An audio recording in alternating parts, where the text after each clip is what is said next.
Gratitude to entire team of this school and many congratulations। बहुत शुक्रिया आप सबका कि आप इस मुबारक मौके पर यहाँ तशरीफ़ लाए और जितने भी लोग इकट्ठा हैं, जितने भी बच्चे हैं, और मुझे लग रहा है कि मैं यहाँ ज़्यादा कंफर्टेबल हूँ।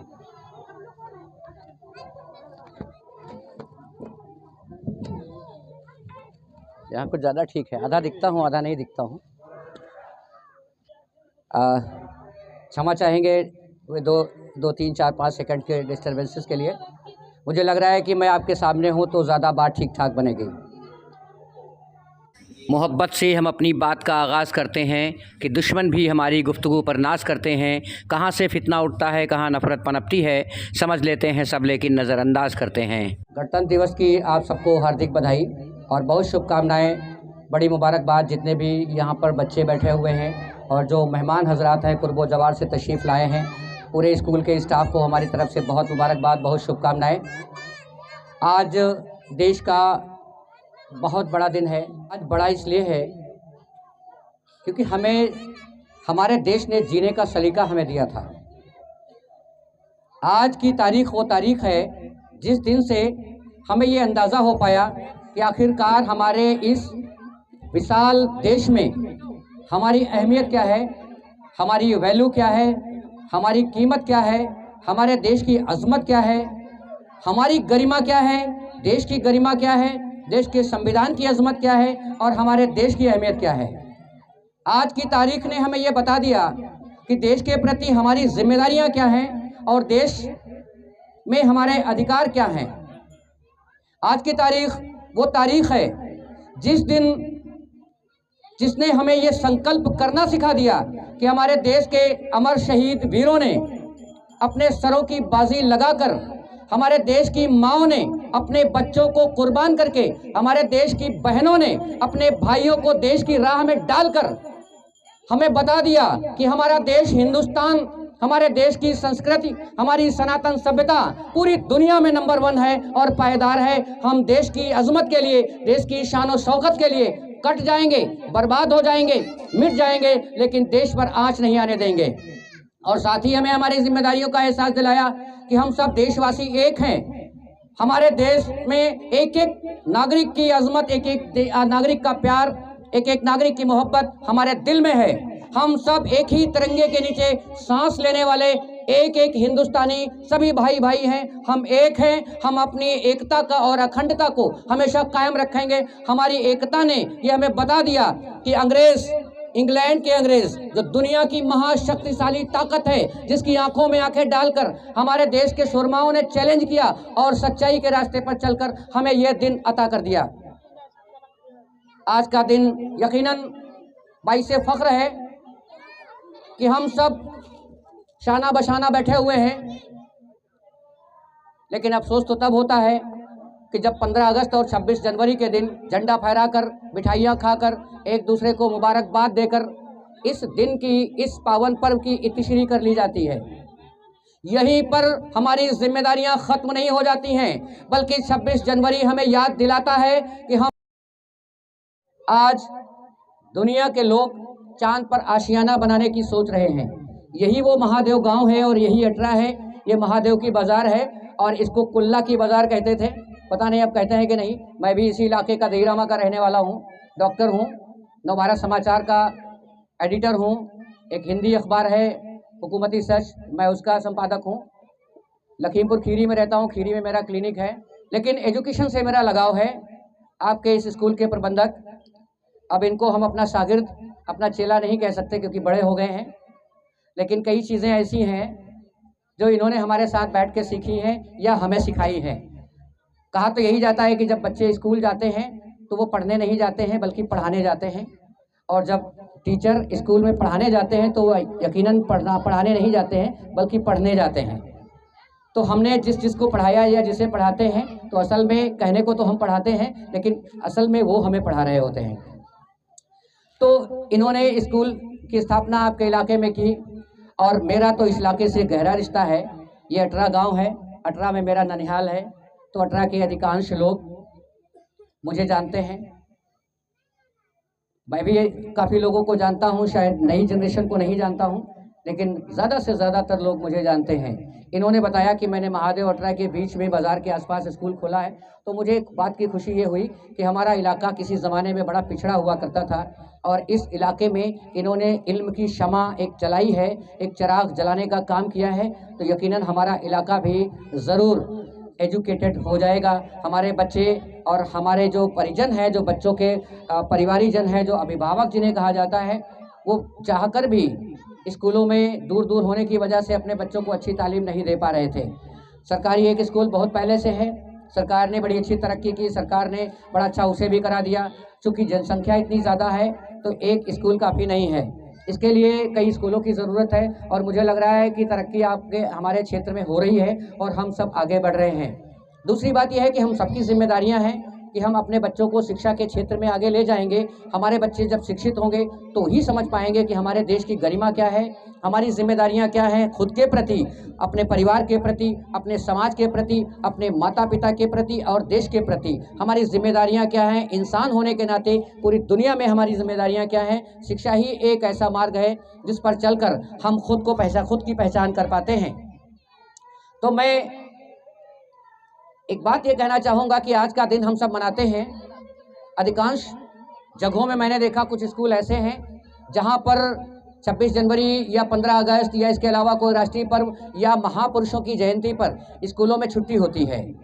सरकार का एक प्राविधान है कि चाहे स्वामी सरस्वती दयानंद हो, स्वामी विवेकानंद हो, हज़रत मोहम्मद साहब हो, हज़रत अली साहब हो, मर्यादा पुरुषोत्तम राम हो, भगवान श्री कृष्ण हो, इन लोगों की जब जयंती होती है या कोई ऐसे धार्मिक त्यौहार होते हैं तो उनमें स्कूल में छुट्टी कर दी जाती है। सरकार का एक ऐसा प्राविधान है। और जबकि सारा ज्ञान स्कूल में छोटे बच्चों से ही आगे बढ़ता है।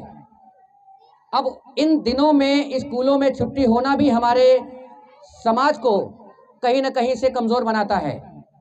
जब हमारे बच्चों को मर्यादा पुरुषोत्तम राम के चरित्र का वर्णन सिखाया जाने की ज़रूरत थी, जिस दिन भगवान श्री कृष्ण का जन्म हुआ उस दिन छुट्टी है। हमें आज उनकी मर्यादा, उनकी अहमियत के बारे में बताना था। हज़रत मोहम्मद साहब की विलादत पर छुट्टी हो जाती है, हमें बताना था उस दिन छुट्टियां होती हैं। तो मैं एक निवेदन करना चाहूँगा अपने अध्यापकों से कि इन खास दिनों को बहुत गंभीरतापूर्वक मनाएं। जब त्यौहार की छुट्टी होने वाली हो, एक दिन पहले उस त्यौहार के विषय में बच्चों को ज़रूर बताएं, ताकि बच्चे हमारे जानें कि हमारे जो ग्रेट मैन हुए हैं, जो हमारे पुरखे हुए हैं, जो मर्यादा पुरुषोत्तम हुए हैं, जो हमारे प्रॉफिट हुए हैं, जो हमारे रहनुमा हुए हैं, उनका चरित्र क्या था, उनकी जीवन शैली क्या थी, उनका ज़िंदगी जीने का अंदाज़ क्या था और समाज के प्रति उनकी सोच क्या थी। एक दिन पहले ही बच्चों को इस मामले में रोशनी डाल दी जाए। 26 जनवरी को अधिकांश स्कूलों में देखिए झंडा फहराने के बाद छोटा मोटा कार्यक्रम किया, कुछ मिष्ठान बंटवाया, एक आध घंटे में प्रोग्राम खत्म कर दिया। ये काफ़ी नहीं है। केवल झंडा फहरा देना, मिठाई बांट देना, एक दूसरे को मुबारकबाद कह देना देश की गरिमा का बखान नहीं हो जाता। आज़ादी तो हमें विरासत में मिली है, हम नहीं जानते कि आज़ादी हमें कैसे मिली है, हम नहीं जानते कि वो गुलामी का दौर कैसा था, हम नहीं जानते कि हमारी माओं की गोद से बच्चे छीनकर नंगी तलवार से उनको काटा गया था। हमने वो दृश्य नहीं देखा। हमने अपने पुरखों को घोड़े में घिसटते हुए नहीं देखा। हमने अपने पुरखों की गर्दनों को कटते नहीं देखा। हमने अपनी बहनों का आसरा छीनते नहीं देखा। हमने महिलाओं को विधवा होते हुए नहीं देखा। हमने बच्चों को यतीम होते हुए नहीं देखा। शायद इसलिए हमें आज़ादी की कीमत या 26 जनवरी गणतंत्र दिवस की कीमत नहीं पता है। मेरे अजीज साथियों, ये देश आपका है, हमारा है। इस देश को बेहतर बनाने की जिम्मेदारियां हमारी हैं, इस देश को खुशहाल बनाने की जिम्मेदारियां हमारी हैं। और ये देश बेहतर तभी बनेगा, नागरिक खुशहाल तभी होंगे, देश विकसित तभी होगा जब हम सब आप मिलकर एकजुट होकर अपने देश, अपने राष्ट्र की गरिमा का एहसास करेंगे और अपने देश की इज्जत करेंगे, अपने देश का सम्मान करेंगे। हालात तो ये हो गए हैं कि हमारे देश के वीरों ने, अमर शहीदों ने अपने सरों की कुर्बानी देकर भारत माता को आज़ाद कराया, लेकिन उन वीरों की चिताओं की राख आग ठंडी भी नहीं हुई थी कि हमारे देश में भ्रष्टाचार, लूट खसोट, रिश्वतखोरी, मक्कारी, बेईमानी चरम पर पहुंचती चली गई। और आज का आलम यह है कि जो जहां जिस कुर्सी पर बैठा है लूट खसोट रिश्वतखोरी मक्कारी बेईमानी के अथाह दलदल में फंसकर भारत माता के दामन को दागदार कर रहा है। मैं सिर्फ इतना कहना चाहूँगा कि ये जो बच्चे हमारे आज के बच्चे हैं कल के देश का भविष्य हैं, कल के देश की बागडोर इनके कंधों पर जाने वाली है। इनको क्वालिटी एजुकेशन दी जाए, ये खुद की कीमत जाने, अपने माता पिता का सम्मान करना सीखें, बड़ों की इज्जत करना सीखें, गुरुओं का सम्मान करना सीखें, देश का कानून और देश के कानून की रक्षा, देश के संविधान की रक्षा और देश की इज्जत का ख्याल रखें। हमारा देश यकीनन आगे आने वाली ये जो हमारी अगली पीढ़ी है ये बेहतर बनाएगी। आज हम देख रहे हैं बड़े बड़े स्कूलों में बच्चे पढ़ते हैं, मैं नाम नहीं लूँगा, लखीमपुर शहर में आपने देखा होगा कई नामी ग्रामी स्कूल के बच्चे हैं, और जब वो स्कूल से निकलते हैं तो रास्ते में माँ का ढेका किस तरह की गालियाँ बकते हुए निकलते हैं। ये किस तरह की एजुकेशन दी जा रही है। 10 पेट के लिए 2 वक्त की रोटी नहीं कमा पा रहे हैं। दुनिया में क्या नौकर ही बनना है? नौकर बनने का सपना लेकर धरती पर पैदा हुए थे कि नहीं नौकर बनेंगे तो ही रोटी हमारे पेट में आएगी, नौकर नहीं बनेंगे तो नौकरी नहीं आएगी, नौकरी ही पेशा है। क्या मतलब है? बिल्कुल पढ़ा लिखा आदमी नहीं है वो कमा लेता है। आप पढ़े लिखे होकर के ये तो पढ़ा लिखा और बेरोजगार होना इसका कहीं से मैच नहीं है। दूसरी बात, आजकल बहुत ज़्यादा बीमारियां चलती हैं, लाइफ स्टाइल डिजीज़ है, डायबिटीज़ है, ब्लड प्रेशर है, हार्ट डिजीज़ है, किडनी डिजीज़ है, लीवर डिजीज़ है, कैंसर है, न जाने कौन कौन सी बीमारियां चलती, माइग्रेन है, दिमागी बीमारियां हैं। ये जो बीमारियां हो रही हैं अक्सर देखिए आप पढ़े लिखे लोगों में ज़्यादा हो रही हैं। तो मैं समझ नहीं पा रहा हूँ कि किस तरह के हम पढ़े लिखे लोग हैं कि हमको जीवन शैली नहीं आई, हमें जीने का अंदाज नहीं आया, हमारा लाइफ स्टाइल हमें नहीं आया, हमें खाना खाने के तरीके नहीं आए, हमें कपड़ा पहनने का तरीका नहीं आया, हम वेल क्वालिफाइड होकर बीमार हैं। तो पढ़ा लिखा आदमी और बीमार, तो पढ़ाई लिखाई का मतलब तो सिर्फ सबसे पहले यही है कि वो खुद भी खुशहाल रहे और दूसरों को भी खुशहाल रखे। जिधर से निकल जाए वो गलियां खुश हो जाएं, वो गलियां मुस्कुराने लग जाएं, खुद भी खाए, परिवार को खिलाए, समाज को बेहतर बनाए, खुद का लाइफ स्टाइल ऐसा हो कि खुद भी जब तक जिंदा रहे बीमारी मुक्त रहे और दूसरों को भी बीमारी मुक्त रहने के रास्ते बता पाए। खुद इतना ज़्यादा बीमारी, जितना पढ़ा लिखा उतनी बड़ी बीमारी। ये क्या पढ़े लिखे, आप पढ़ लिख कर आए क्या थे? क्या पढ़ लिख कर आए थे? आपको जीने का अंदाज नहीं आया, आपको खाना खाने का तरीका नहीं आया, आपको यही पता नहीं कि इंसान को क्या खाना चाहिए। हम इंसान हैं, हमें प्रकृति ने जो दिया है वो खाना चाहिए या हमें जानवर को खाना चाहिए? हमें कब क्या खाना चाहिए, कैसे रहना चाहिए, किस समय खाना चाहिए, कितना खाना चाहिए, क्या कैसे सोना चाहिए, कैसे हमारे अंदर हमारी थिंकिंग विचारधारा कैसी होनी चाहिए कि हमें डिप्रेशन ना हो, हमें मानसिक तनाव ना हो, हमें हार्ट डिजीज ना हो, ब्लड प्रेशर की बीमारी ना हो, किडनी डिजीज ना हो, डायबिटीज ना हो। ये क्या है भाई? तो क्वालिटी एजुकेशन तो वो है कि आप पढ़े लिखे इंसान के पास अगर कोई टेंशन में, गुस्से में या उदास होकर जाए और उससे बात करे तो उसका दिल खुश हो जाए। पढ़ाई लिखाई का तो ये मतलब होता है, लेकिन बिल्कुल ही उल्टा जा रहा है कि आप टेंशन में खुशहाल जाएंगे किसी पढ़े लिखे आदमी से मिलने, उससे बात करेंगे तो आपको और गुस्सा आ जाएगी, न जाने वो क्या कह देता है। तो शिक्षा का मतलब इतना है कि हमें खुद जीना आ जाए और समाज को बेहतर बनाना आ जाए। मैं निवेदन आपसे करना चाहूँगा सभी से, जितने भी यहाँ लोग बैठे हैं और जहाँ तक मेरी आवाज़ इस माइक के थ्रू जा रही है, मैं सभी से एक देश का जिम्मेदार नागरिक होने के नाते, मैं कुछ नहीं हूँ लेकिन इतना ज़रूर हूँ कि इस हिंदुस्तान, अजीमुशान मुल्क हिंदुस्तान का एक नागरिक हूँ। और मैं बात जब दिल से निकलती है असर रखती है, पर नहीं कुव्वते परवाज़ मगर रखती है।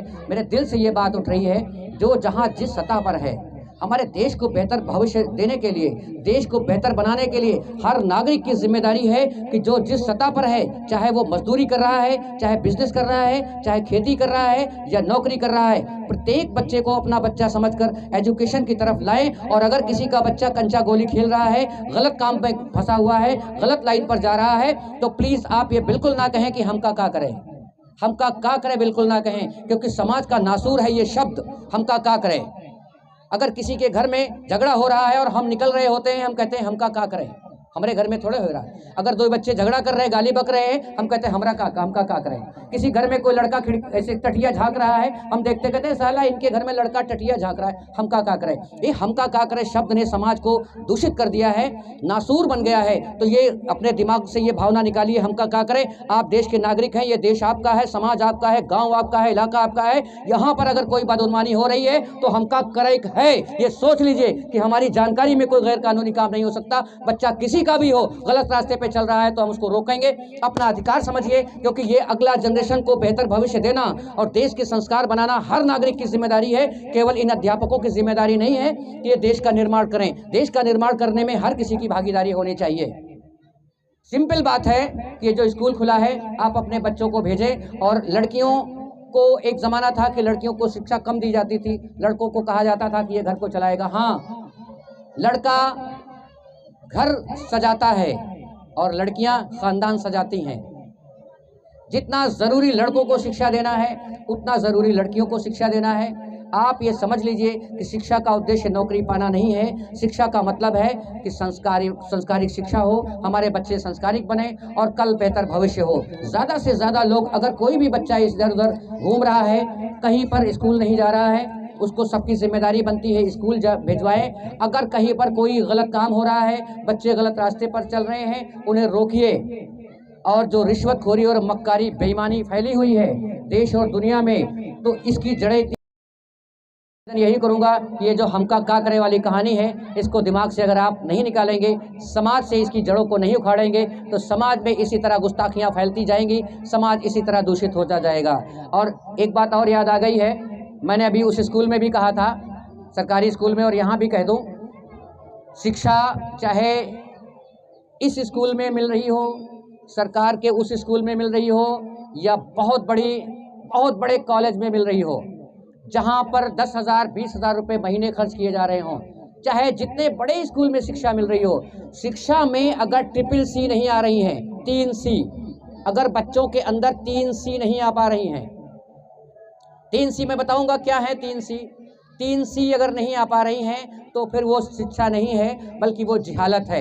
अगर 3C बच्चों में हम डेवलप कर पा रहे हैं, हम अपने बच्चों में वो 3C भर पा रहे हैं, तो हमारी शिक्षा सही रास्ते पर जा रही है। मैं आप सबसे, अपने अध्यापकों से और बच्चों से और जितने भी लोग हैं, जहाँ तक आवाज़ जा रही है सभी से, देखिए डॉक्टर साहब आ गए हैं, मैनेजर साहब, डॉक्टर साहब आ गए, बुलाइए ज़रा आगे। तो मैं 3C एक्सप्लेन करूंगा। मैं सबसे निवेदन करूंगा कि बच्चों में 3C ज़रूर भरें। 3C अगर चाहे वो टाट पट्टी पर बैठकर उनके अंदर आ रही हैं या बहुत बड़े स्कूल में आ रही हैं, तो शिक्षा आपकी बेहतर जा रही है। और अगर 5 मिनट और लेंगे, 5 मिनट और बोल रहे हैं, बहुत महत्वपूर्ण बात, आप लोग बैठ जाइए, फिर मैं करता हूं। बहुत ही महत्वपूर्ण बात है और मुझे लग रहा है कि ये बात बहुत ज़्यादा ज़रूरी है। टीचर्स भी सुने, अभिभावक और बच्चे, जहाँ तक आवाज़ जा रही सभी लोग सुने। मैं बात कर रहा था कि 3C अगर बच्चों में हम भर पा शिक्षा की तरफ जा पा रहे हैं, तो कॉन्फिडेंस होना चाहिए। मैं तो देखता हूँ कि तो इस लानत को हटाइए, इस लानत के तौक को उठाड़ कर फेंकिए, अपने अंदर कॉन्फिडेंस जगाइए, अपने बच्चों के अंदर अभी से कॉन्फिडेंस जगाइए। उनके अंदर कॉन्फिडेंस जगेगा तो ही बच्चे हमारे आगे चलकर हमारा सपना पूरा करेंगे और देश को बेहतर रास्ते पर ले जा पाएंगे। नंबर 2, दूसरी C की बात करेंगे। दूसरी C का मतलब होता है करेक्टर। करेक्टर की परिभाषा जो हमारे समाज में चलती है, कहा जाता है कि कोई लड़कियां अगर गलत रास्ते पर चली जाती हैं तो वो करेक्टर लेस हो गई, उनका करेक्टर खराब हो गया। लड़के अगर गलत रास्ते पे चले जाते हैं तो कहते हैं उनका करेक्टर खराब हो गया। करेक्टर की परिभाषा इतनी नहीं है। ये एक शब्द में करेक्टर की बाउंड्री बना दी गई, करेक्टर शब्द को बांध दिया गया। करेक्टर ये नहीं है। करेक्टर का मतलब होता है कि आपकी भाषा शैली क्या है, आपकी जीवन शैली क्या है, आपका अंदाज क्या है, आपका ड्रेसिंग सेंस क्या है, आपका लब लहजा क्या है, आपके चलने फिरने का अंदाज क्या है, आपका कम्युनिकेशन स्किल क्या है, लोगों से गुफ्तगू करने के तौर तरीके क्या हैं, सच बोलने की हिम्मत कितनी है। एक बार मैं फिर आपको इस गणतंत्र दिवस की बहुत बहुत शुभकामनाएं और बधाई देता हूं। इस शेर के साथ अपनी बात ख़त्म करता हूं कि परों को खोल ज़माना उड़ान देखता है, ज़मीं पे बैठ के क्या आसमान देखता है, दिया है हुस्न तो इस हुस्न की हिफाजत कर, संभल के चल तुझे सारा जहां देखता है। बहुत शुक्रिया, थैंक यू वेरी मच।